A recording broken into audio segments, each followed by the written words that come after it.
Hey everybody! Oh yeah, it's your buddy Jake. State Farm. I pulled the mounts off 57. I put the stock mounts back on it. James, they're yours. You know that. I need them for mock-up. Robert, you're taking notes, so this is for you. I need to put the stock ones back on to get a measurement so we can figure out where to measure from, so when you go to do this, you'll know where to set your mounts in. Speaking of mounts, this is going to be somewhat educational. Because, and why am I wearing a long sleeve shirt? Because it's like a frigid 77 up here. Freezing. Anyway, if you're going to be doing these mounts, you want to get these kits. This is a Dan Chuck kit, by the way. This is the one that I was talking about, reading the directions, the instructions the other day. And I put these motor mounts in. Remember I had the tall Morosos? Hold, please.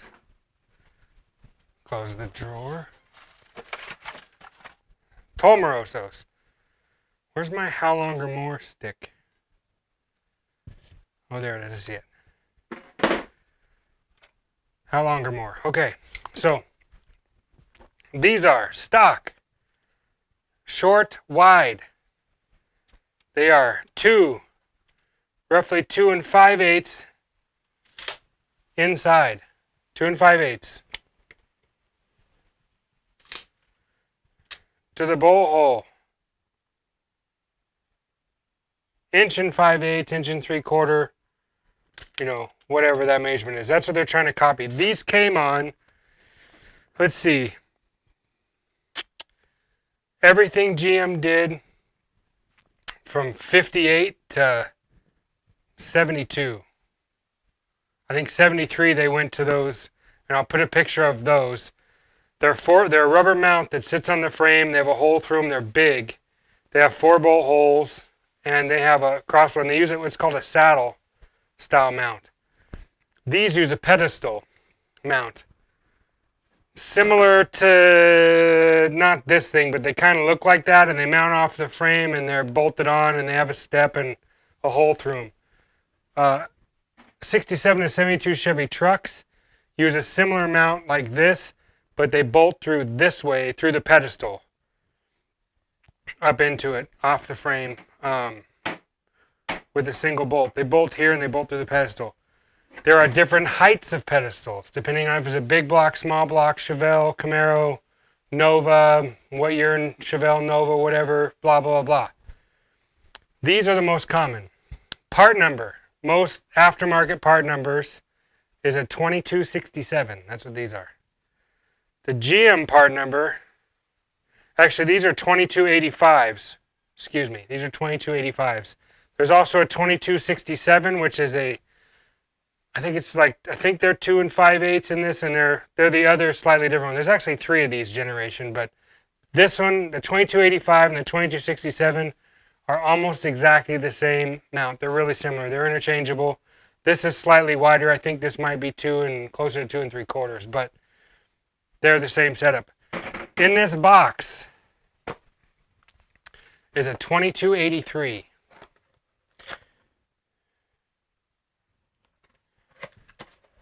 These are, if you ever hear anybody refer to GM mounts as short and wide or tall and narrow. Short and wide, tall and narrow. These are 2 3/8 on the inside. 2 3/8. 2 1/8, 2 3/16 roughly to here. If you are mounting a car in a frame, a Camaro, Chevelle, something like that, and you end up with inner oil pan clearance issues because you got a deeper pan or whatever, chances are you need to get the taller one with your pedestals, or you can change your pedestals. Side note, that Chevy truck that I showed earlier, way in the video during burnouts and stuff like that I clipped to the Camaro front end, I bolted these to the block and the pedestals to this with them kind of sloppy loose on there so they would move, but these were solid. I set the motor and trans into the frame and I slid it around on that big cross member on the Chevelle to figure out how far back I want it to be, and so it could find its own center roughly. So I could center it and make it level in the frame. And then I welded the purchase. But once they were bolted in here and all the weight was resting on them, I knew then I could take them on and off and swap out mounts relatively easily because they were brand new mounts. And mounts sag and change with rubber as they get old, and you guys know that. So if you set them in there and set them up where they got fresh mounts on them versus setting the frame up and building it and then putting the mounts on the motor and try and make it sit in there, it's a lot easier. This is easier. So remember, here's the difference. Back to the Dan Chuck mounts. Dan Chuck mount, about a 1/2 inch difference, which is what those two mounts are. And they're only this tall. Remember, my motor was dropping pretty good, farther than I wanted it to drop. I also let it sit on the frame with all the weight, and it kind of, instead of taking them like this where the flame is flat on top, flat. It's flat. It ended up going like this and kind of cocking that way, and the motor sat really far down, and I'm going to raise it back up to where it's like this. So these are pretty much how they're supposed to look. But back to the point in this case. Oh, look at that. These were made for narrow mounts. I had the same problem with those Moroso mounts, if you remember correctly. Speaking of these Moroso mounts, these were designed to take the place of the tall, narrow mount. Although these are taller. I'll give you the dimensions to these. These are 2 1/4 to the center, 2 1/2 to the top. Part number. Hold please. From Moroso. 62515. Motor mount Chevy. Used with 86.2 6263 whatever some mount. I have the factory GM part numbers if you need a cross reference for these mounts. I'll put them in the description. I might even put them right up here in the video if I remember. I'll like point to them and be like, this is the short wide,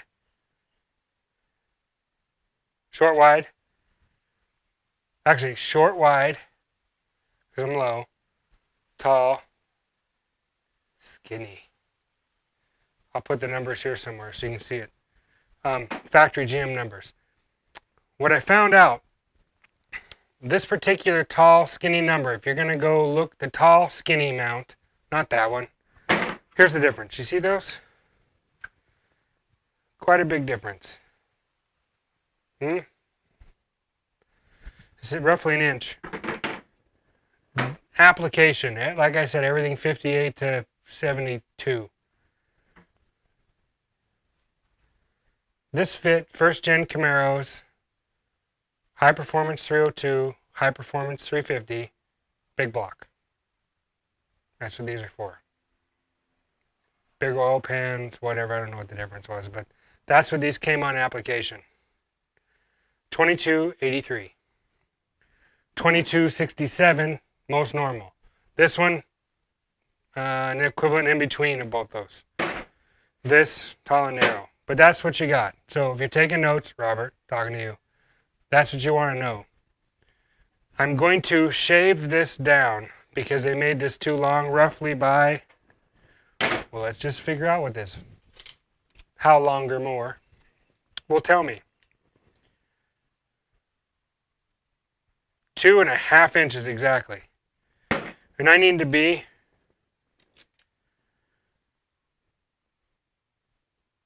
2 7/16. 2 7/16. So I need to take a 16th off that. What's that, 32nd off each side? Yeah. So I'll probably take an 1/8 or whatever.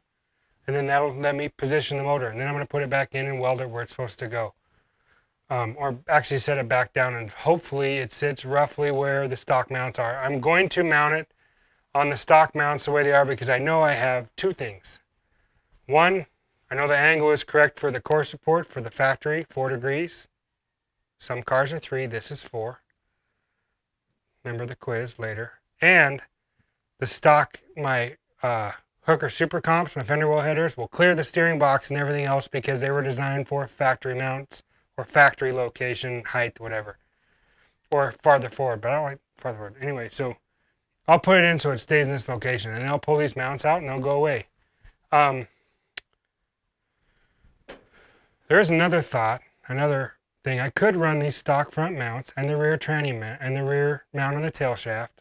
Stock front mounts, rear tranny mount, and I could do a mid motor plate and make a mount. I think Speedway makes like a mid plate mount kind of a setup that I could modify to fit this if I really wanted to. And I have the provisions on this bell housing. The scatter shield, the blow bell, does have provisions to run like a secondary set of mounts. There's 2 holes on the bottom sides. I could make like a bracket and some small mounts to run it off of that if I did want to do a bracket down on the frame and do it. And I could have a 5-point mounting thing, which if you're building a race car, let's face it, front plate, mid plate, rear tranny mount. I mean, you don't want that thing moving and they're solid in the car. That's for you if you're wanting to know. Rat's Cat's Garage with Nova, you know, who says he's not going to do any racing with it, but I know you're going to pull the front wheels off the ground. You are running an automatic, but you kept the clutch pedal. 4-speed. Do it, 4-speed. Anyway, where was I? What was I thinking about? Yeah, that's educational. I think I'm just going to cut to these things going in the frame because we went through it the other day. So I'm just going to mock them in there, mount them up, and then bring you guys back and show you what it looks like mounted on these and where they're going to be in this position. And then you'll see how much more I got to add or space out or whatever. Mounts trimmed up. They fit there. And they fit there. Now I'm going to put them on the car and put them on the engine and see what happens next. Anyway, see you in just a second. All right, back again.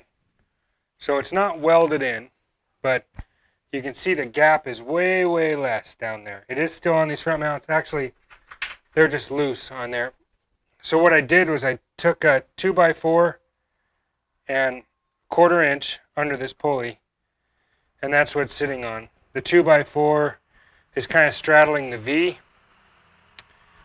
and then these are loosely on there, but they're down, so if I weld them in that position, there's hardly any air gap. I mean, there's probably like an 1/8 inch, and there's more like a 1/4 in the back, but that thing will set it right where it is. It's on the tall mount. It's 0 degrees that way and 4 degrees, you know, this way or whatever. So it's just about perfect. And the header clearance is, I got lots of header clearance. Pretty stoked. Anyway, I'm going to weld it on there, buzz a few tacks on it, and then pull the front motor mounts off and verify nothing moved. And then you guys will get to see that. And then that's that. That's that, Matchers Man. See you in a second. Not Jake. Today my name is Cobalt or something. I could be like Iron Man. No, I'm not Tony Stark. Anyway, the mounts are tacked in. They're just tacked in. I'm just going to pull them off the front of the block, pull the stands, and see when I loosen the bolt, see if it does anything. I think the motor's going to stay. I got my trusty angle finder on there, and it's sitting right at 0. And I know it's if you're looking at the car, everything's like a 3/8 of an inch slightly off center on that side. I don't know if that's factory, but that's where the valley and everything sits. That's where it sits in the stock mounts, and the transmission's in the stock, same, but it's like 3/8 to the passenger side. It's probably to make room for, like, I don't know, clutches or linkage or who knows what. Who knows what them engineers are thinking? They're a whole lot smarter than me. Yeah. Well, there it is. It's exactly where it is. where the engine sits with these mounted up. Those guys didn't lie. There's maybe a heavy 8 3/16 gap kind of at the top of the V up here at the mount. In this area here. And then on the back side is probably a 1/4.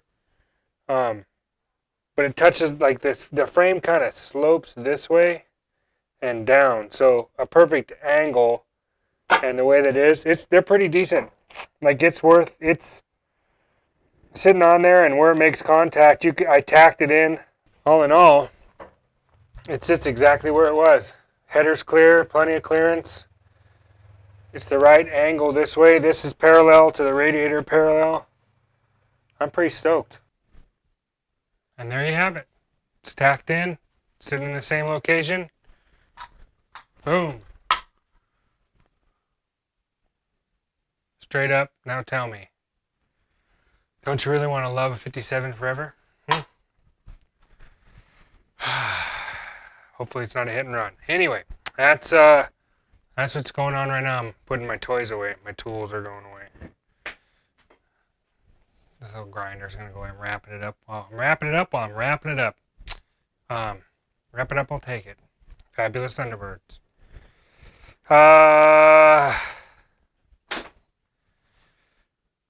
Yeah, anyway, so, like I said, this particular Dan Chuck mount, I don't list it in the instructions. You want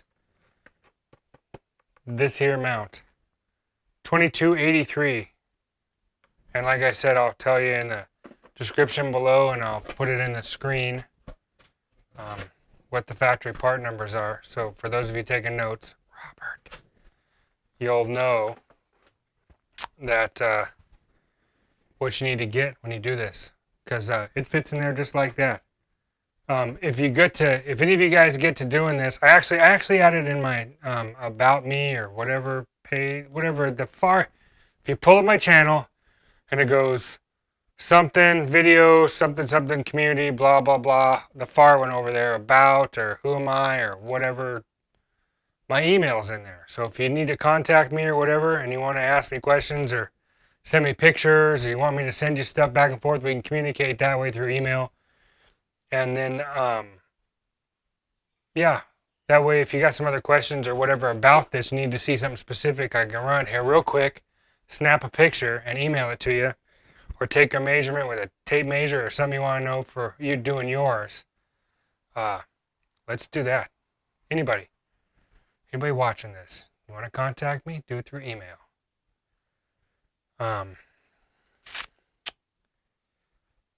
Don't do the snail mail because it takes like 6 to 8 weeks for stuff to get out here. Let's see, is there anything else? Oh, I know it comes the day after tomorrow. It's Friday for you folks, but tomorrow is, yep, story time. Oh, and another thing. This is for you, George. Thanks, buddy. I appreciate everything you do for me. My buddy George is, I got confirmation he is watching. In fact, he has lots of interesting things to say. Something about me losing my mind, or I don't know. He says I ruined his battery on his phone. I take up too much battery. I don't know. I'm always getting blamed for something. I don't come by unless I want something, or he sets something out and he expects me to come by, and then I don't come by, and then he puts it somewhere and he doesn't know where he put it, and then when I do show up, then he gets mad at me because I didn't come by when I was supposed to come by, that I didn't know I was supposed to come by. But anyway, I'll see you guys. Bye-bye.